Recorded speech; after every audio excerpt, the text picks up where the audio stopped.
श्री गुरु गोविंद सिंह जी शमीर और लखमीर के बुलाने आग्रह करने पर उनके गांव गए।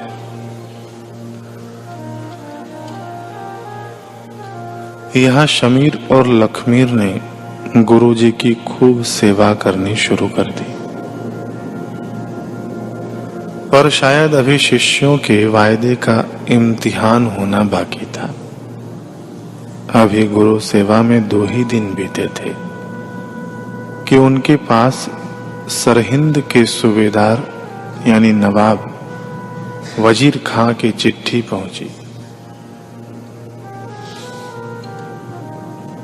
उसने दोनों भाइयों को सख्त हिदायत देते हुए लिखा था, अगर अपनी जान की सलामती चाहते हो तो गुरु को पकड़कर तुरंत मेरे हवाले कर दो। अंतर्यामी गुरुदेव तो सब जानते थे, पर यह परिस्थिति खड़ी करके अपने शिष्यों का अंतर्मन टटोल रहे थे।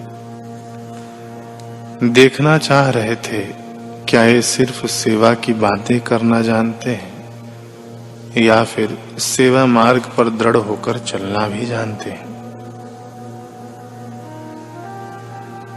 पर सच में शमीर और लखमीर पातशाह के वे सच्चे संत सिपाही थे जिन्होंने गुरु के आदर्शों को आचरण में उतारा था।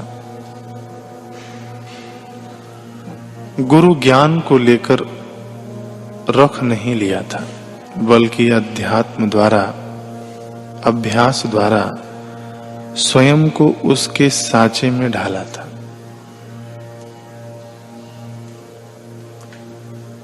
देह सिवा बरमोही यह शुभ कर्मन ते कबहू न टरो।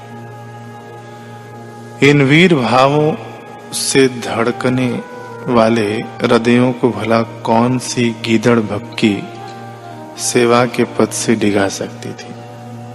इसलिए अपनी जान की परवाह न करते हुए शमीर और लखमीर ने वजीर खां को जवाबी चिट्ठी भेजा। उसमें लिखा कि हे सूबा सरहिंद, हमारे कलगीधर पातशाह श्री गुरु गोविंद सिंह जी तो पीरों के पीर हैं। हमें जान की धमकी देने से पहले तू अच्छे से समझ ले कि हमारे मुर्शिद हमारी जान से भी बढ़कर हैं। उन्होंने हमें जीने की वजह दी, इसलिए वे ही हमारी जिंदगी के मायने हैं। बरसों की दुआओं के बाद हमने उनकी सेवा का मौका पाया है। इस सेवा को छोड़ हम अपनी किस्मत में कील नहीं ठोक सकते। गुरु से दगा कर जीते जी हम बेवफाई का बोझा नहीं ढो सकते। इसलिए तू अपनी हिदायतें अपने पास रख।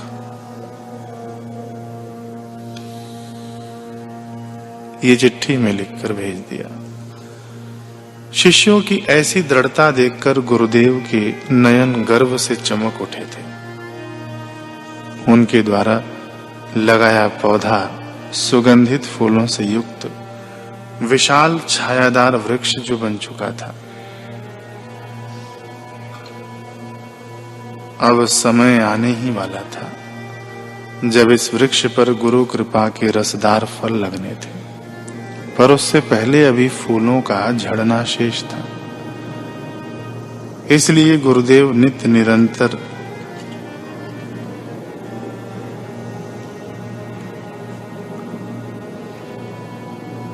दोनों भाइयों को अपना सानिध्य प्रदान कर संबल देने लगे।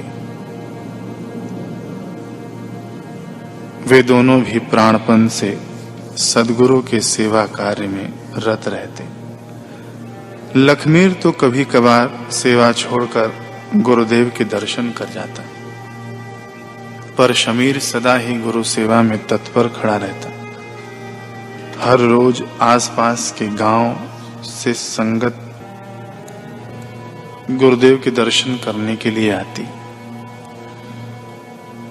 शमीर संगत की सेवा में भी कोई कमी न छोड़ता। गुरु की संगत को गुरु का ही रूप जान अपनी जी जान लगा देता। प्रतिदिन गुरु महाराज जी के लिए भोजन भी बनाता, उसे थाल में सजाकर स्वयं ही गुरु को परोसता। जितना उसका बाहरी व्यवहार निर्मल था, उससे कई गुना अधिक उसका अंतःकरण पवित्र था। बस एक ही धुन उस पर सवार रहती कि जब तक गुरु महाराज जी यहाँ हैं, उनकी सेवा का लाभ ले लो, कहीं कोई चूक न हो जाए। शमीर की ऐसी शुद्ध भावयुक्त सेवा भला फलित हुए बिना कहां से रह सकती थी। एक दिन शमीर ने जैसे ही भोजन परोसा तो एकाएक गुरुदेव ने उसकी ओर बड़े प्रेम भाव से देखा और कहा, शमीर, हम तुम्हारी सेवा से अति प्रसन्न हैं, हम तुम्हें कुछ देना चाहते हैं, मांगो, तुम्हें क्या चाहिए। शमीर ने दोनों हाथ जोड़े और सिर नवाते हुए कहा कि हे सच्चे पातशाह, आपने तो पहले ही इस नाचीज को बहुत कुछ दे दिया है। अपनी सोहबत में रखकर अपनी खिदमत करने का मौका दे दिया, यह क्या कम है। बस यूं ही आपका दीदार और सेवा मिलता रहे, यही इस बंदे की इल्तिजा है। गुरुदेव ने मुस्कुराकर कहा,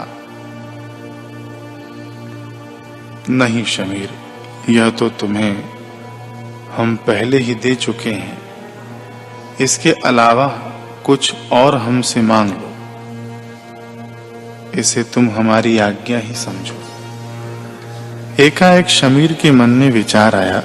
वह गुरुदेव की ओर देखकर बोला, पातशाह, मैंने आपके मुबारक वचनों में सुना है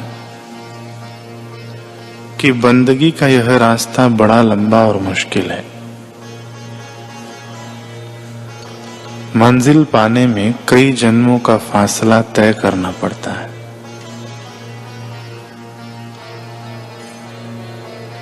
कई बार तो मन के विकार रास्ते से भटकाकर मुर्शिद से कोसों दूर ले जाते हैं। हे सच्चे पातशाह, अगर आप आज मुझ पर फजल करने को राजी हुए हैं तो इतना रहमो करम कर दीजिए कि मैं इसी जन्म में बंदगी की मंजिल पा जाऊं। मैं और नहीं भटकना चाहता मालिक।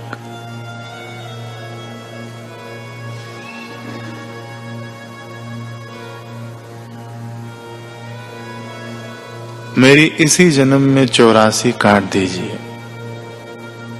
इस जन्म में तो आपकी लगन लग ही गई है।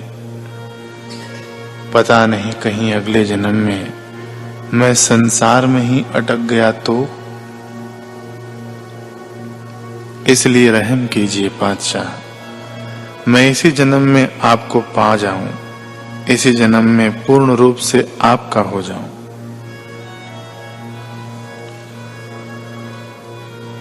गुरुदेव ने जैसे ही यह सुना, उनका मुखमंडल गंभीर हो गया।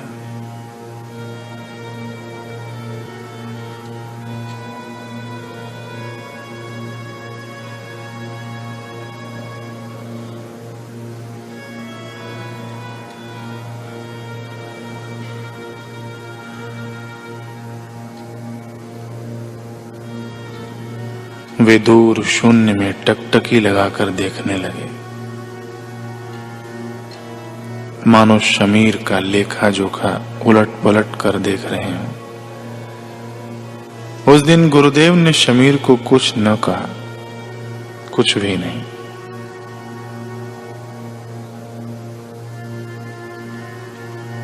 शमीर वापस अपने सेवा कार्य में जुट गया।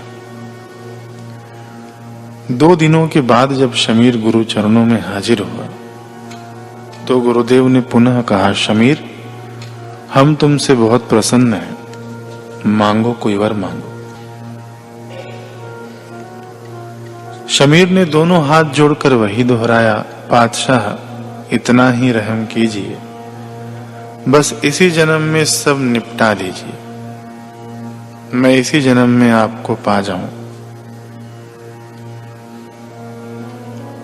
गुरुदेव मुस्कुराकर बोले, शमीर, हमने तुम्हारे संस्कारों का सारा लेखा जोखा देख लिया है। अभी तो कर्मों के अधीन तुम्हें बहुत जन्म लेने होंगे।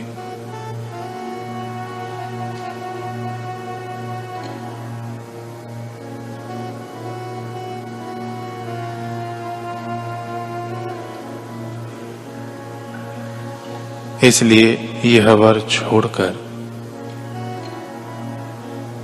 तुम कुछ और मांग लो। शमीर बोला, हे मेरे मुर्शिद, आप तो पूरी कायनात के मालिक हैं। आपके इशारे पर तो ये धरती, आकाश, सूर्य, तारे सब चल रहे हैं।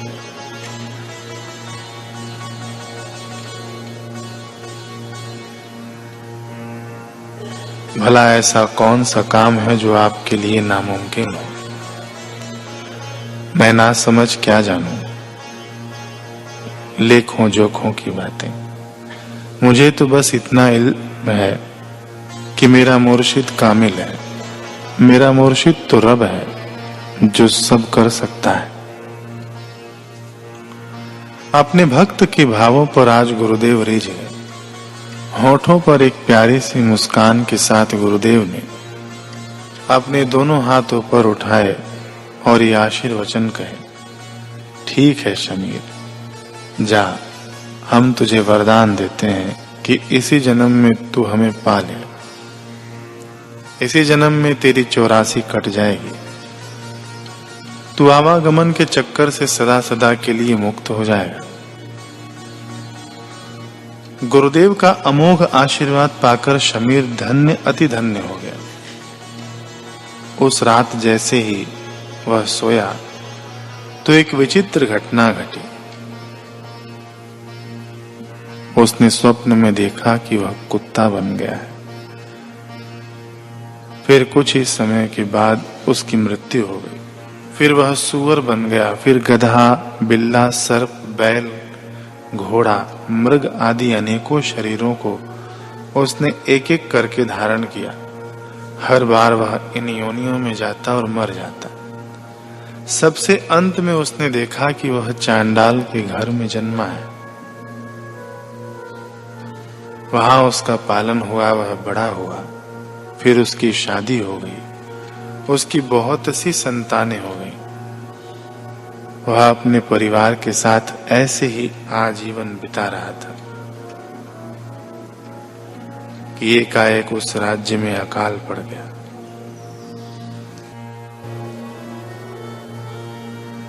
हर ओर अन्न का अभाव हो गया।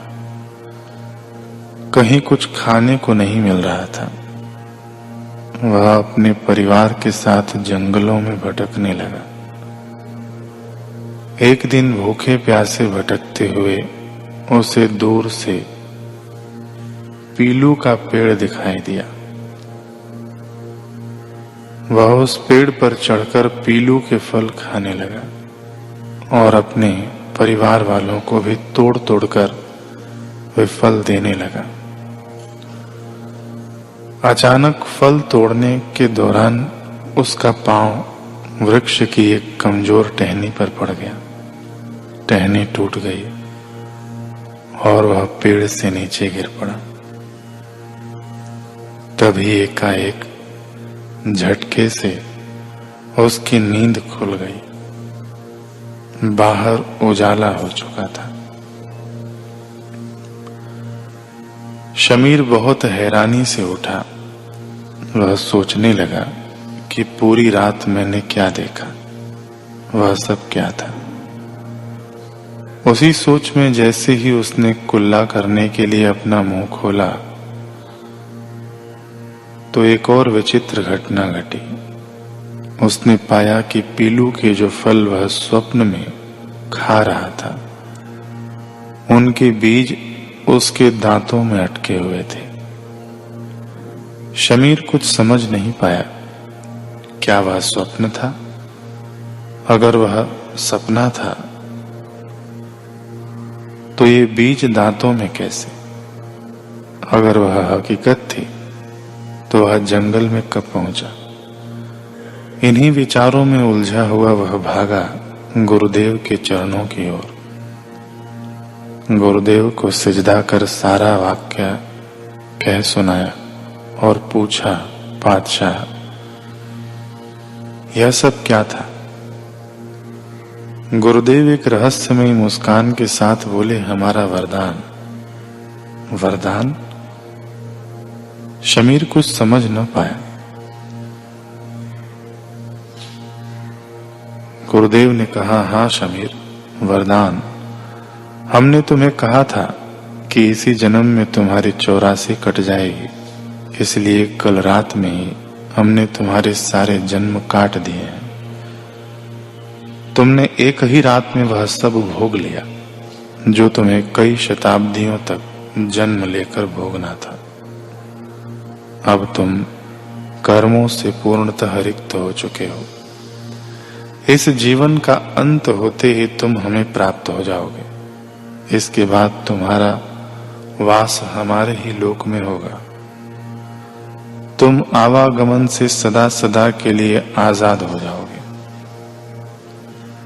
शमीर की आंखें सजल हो उठी। वह श्री चरणों में लुढ़क गया। बोला, हे सच्चे पातशाह, इतना रहम, इतना करम।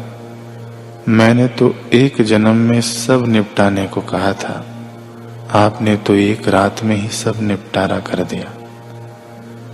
मैंने तो इतनी सेवा भी न की थी जितना आपने मुझे इसका फल दे दिया। गुरुदेव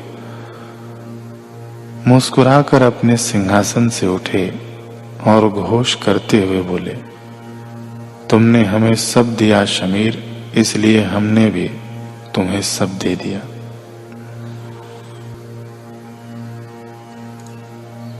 मुझे सदगुरु द्वार पे जाना है, मन मंदिर को महकाना है। श्रद्धा भक्ति प्रभु प्रीति से निज ज्ञान का अलख जगाना है। गुरु चरणों में शीश झुकाना है। भय भेद भरम मिटाना है। श्वासों की अद्भुत माला में गुरु नाम के मोती पिरोना है। जीव भाव तम अहम गवाना है। समता सुमति सदगति पाना है। पावन हरिनाम की रंगत से चित चितवन को रंगाना है।